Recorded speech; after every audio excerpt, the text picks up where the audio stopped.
Welcome back to another video, guys. I believe I have a clutch problem with this aftermarket four-wheeler. They're cheap and they kind of are what they are, and the kids will grow out of them fairly quickly, but still they like to ride them. These have a clutch adjustment right here, and I've already adjusted it in and out, and I still can't get it to move. So I believe my problem is the clutch itself. So I've ordered one off of Amazon. I'll put a link in the description on that, and then I'll show you guys how to replace it. It's basically a Honda knockoff Chinese brand, and you can definitely tell it's in neutral now. It clicks into gear. It doesn't go anywhere, even in reverse. You can definitely see it clicks into gear.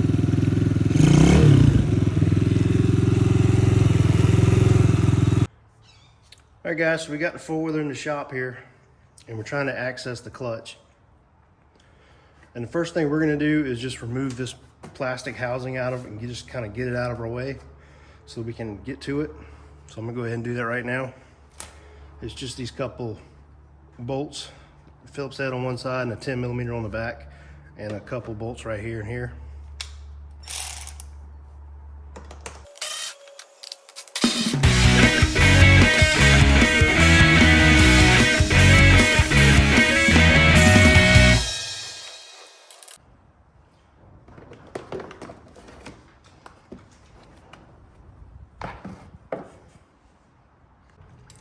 Next thing we're going to do is just drain all the oil. And down here is the drain plug. On mine, it's a 17mm. I'm going to go ahead and do that.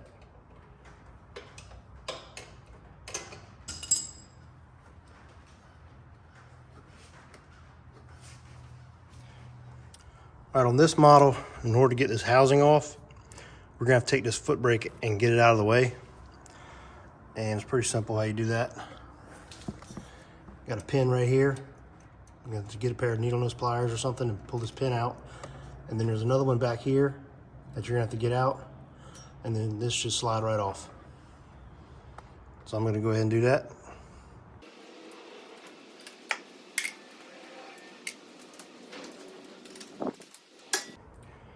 I want to loosen the tension right here. Just a 10mm.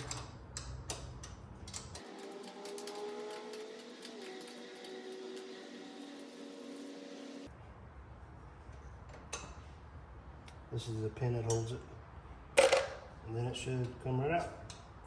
I have to get more.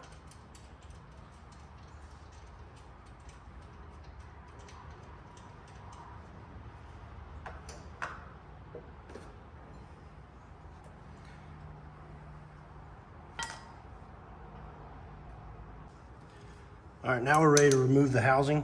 We're gonna go ahead and get the dipstick. I guess you could leave it in there.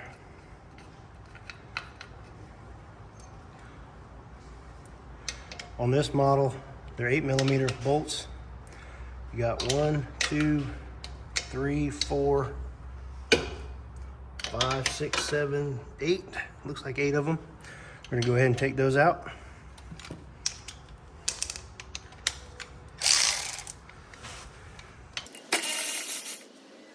Some of these bolts are longer than the other ones. You're gonna need to remember where you took them out of, which location. So you may want to either write it down or lay them out in a certain pattern.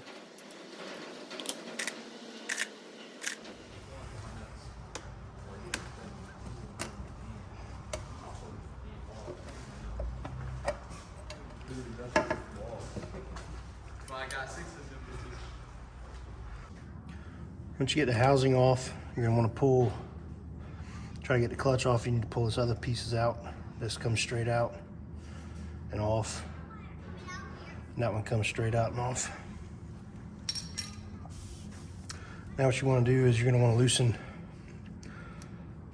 these 4 Phillips head screws. You're going to need to get you a good screwdriver to do it with.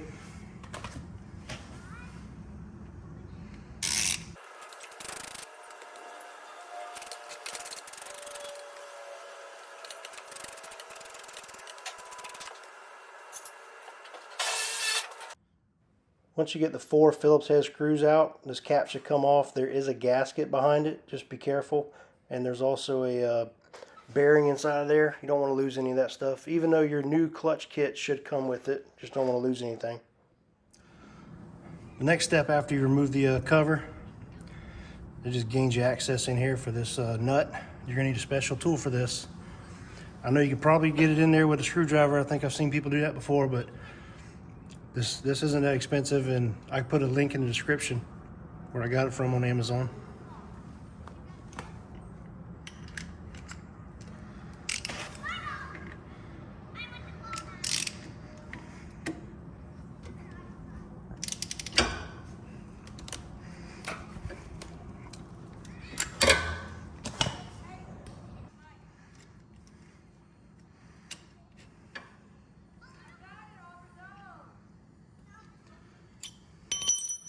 This is the nut. As you can see, this tool just helps you get it off. So behind the nut, there's like a lock ring as well as a washer. And as you can see here, I'm getting them out. And your new kit should come with a new lock ring and also a new washer. But I like to hold on to everything.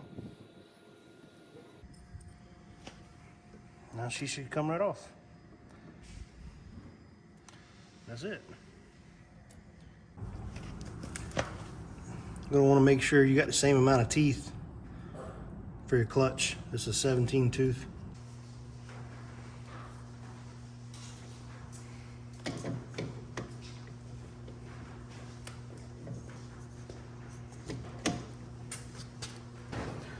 So we got the new clutch on. Now we just got to basically reverse the process. Your new clutch kit should come with, new hardware to go with it. And we're just going to reverse the process.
One thing I wanted to show you guys was this collar ring. You want to make sure you bend one of the tabs in after you get it in.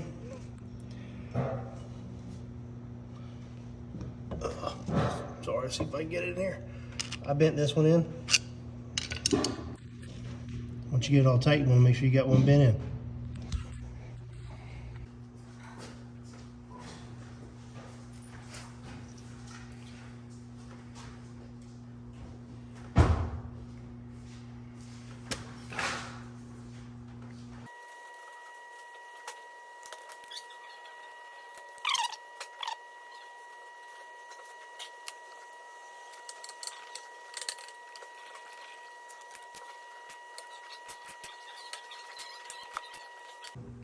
After the plate's installed, you're going to want to reinstall the gear selector rod as well as the clutch adjustment plate. Just put them back pretty much where they were. The kit I bought came with a new adjuster, so I went ahead and installed that back on the housing. And also you want to make sure you go around and get all your old gasket off. And you're probably going to need to buy a new gasket kit. This is the one I bought. It has the gasket right here. So I'm gonna go ahead and put that on. We got a new gasket on, now we're ready to put the housing back on.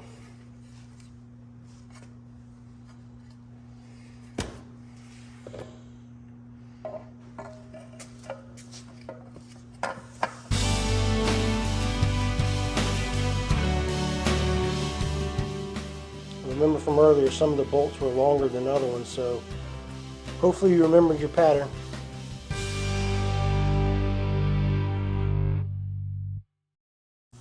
We went ahead and reassembled the brake.